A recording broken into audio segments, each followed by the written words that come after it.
अपना तय करे ना कि चुनाव जीतेगा कि नहीं जीतेगा। राष्ट्रीय जनता दल पहले भी बड़ी पार्टी थी, आज भी बड़ी पार्टी है और आने वाले कल में भी बड़ी पार्टी रहेगी। दे दिया कि लिखवा लो तो अपने हाथ पर कि मेरा बाप गद्दार है, मैं गद्दार का बेटा हूं, मुझे वोट दो। उनके पिताजी सीमा पर से शस्त्र लेकर के भाग गए थे रक्षा करने के लिए। गद्दारी किया अपने शागिर्दों से, अपने संगठनों से। तो गद्दार का बेटा लिखवा लो इनकम टैक्स चुनाव पर जाके मैं गद्दार का बेटा। अब गरहंड लोगों का जमात बनाया है तो दो चार वो हम लोग भी उस टाइप के लोगों को रखेंगे खोज करके कि ताकि ईंट का जवाब पत्थर और कोसी भाषा में दें। सम्राट चौधरी डिप्टी सीएम है तो उसकी मर्यादा रखनी चाहिए। लोकतंत्र में आरोप प्रत्यारोप होता है लेकिन सकारात्मक होता है, इसलिए एक बात जाननी चाहिए ना कि सम्राट चौधरी बिहार की राजनीति का भी डेगा डेगी देने वाले एक परिंदा है। नमस्कार, आप देख रहे हैं लाइव व्लॉग न्यूज। मैं हूं जानकी। हमारे साथ राजद के मुख्य प्रवक्ता शक्ति जी हैं। सर, बिहार में जो है सम्राट चौधरी ने कहा है कि तेजस्वी जी को सत्ता में नहीं बैठने देंगे।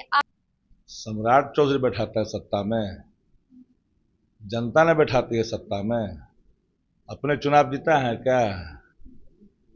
पिछले कई वर्षों से भारतीय जनता पार्टी का ताबड़तोड़ तेल मालिश कर रहा है जो शख्स अब डिप्टी सीएम बना हुआ बैकडोर से।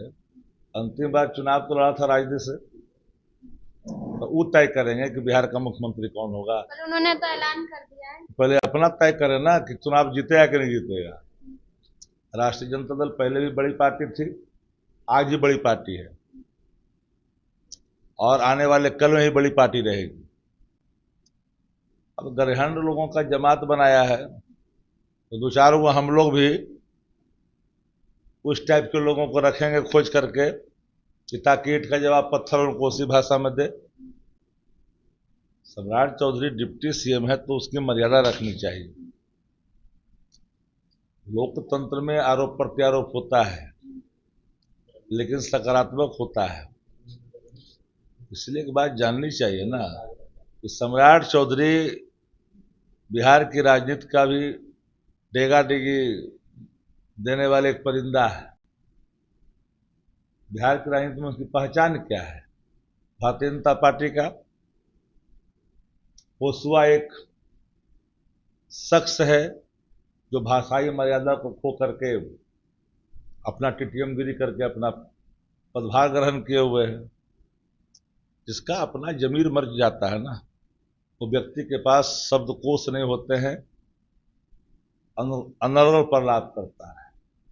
वरना होता तो सात्विक बिहार के हित में विकसित बिहार के लिए बात करता। उस शख्स के पास कुछ है नहीं, तो भारतीय जनता पार्टी का एक लठैत के रूप में है। ऐसे ऐसे लठैत तो गांव में मारा फिरता है गलियों में, उतना भी राष्ट्रीय दल का एक कार्यकर्ता जो है पंचायत स्तर का उससे ज्यादा मादा रखता है। अच्छा, उनका कहना है कि बिहार में सम्राट चौधरी ने कहा है कि बिहार का सबसे बड़ा विलन जो है वो लालू प्रसाद यादव है। गब्बर तो देश में एक ही है भाई जो उनके आका हैं। गब्बर ने पूछा कितने लोग थे, तो बोला हो जो 3, कल की 2 तो 2 और तुम तो 3, फिर भी खाली हाथ। वो तो सम्राट चौधरी से पूछा गया था, देश के प्रधानमंत्री ने पूछा था विपक्ष के कितने लोग थे, तो बोला 2। कल के तुम लोग कितने थे, कल के 3, तो बोला फिर भी खाली हाथ, फिर भी राजनीतिक रूप से तुम पिट करके आ गए। तो उनको थोड़ी मिर्ची लगी हुई है, उसी पर अपना बोलते रहता है। सम्राट चौधरी जी का पूरा गुनवाही उसी टाइप का है। कोई महत्वपूर्ण विषय नहीं सम्राट चौधरी बिहार। और उन्होंने कहा है कि तेजस्वी जी अपने हाथ पे लिखवा लीजिए कि मेरा बाप चारा चोर है। क्या कहेंगे इस बात पर? उनको तो सलाह दे दिया कि लिखवा लो तो अपने हाथ पर कि मेरा बाप गद्दार है, मैं गद्दार का बेटा हूं, मुझे वोट दो। उनके पिताजी सीमा पर से शस्त्र लेकर के भाग गए थे रक्षा करने के लिए। गद्दारी किया अपने शागिर्दों से, अपने संगठनों से।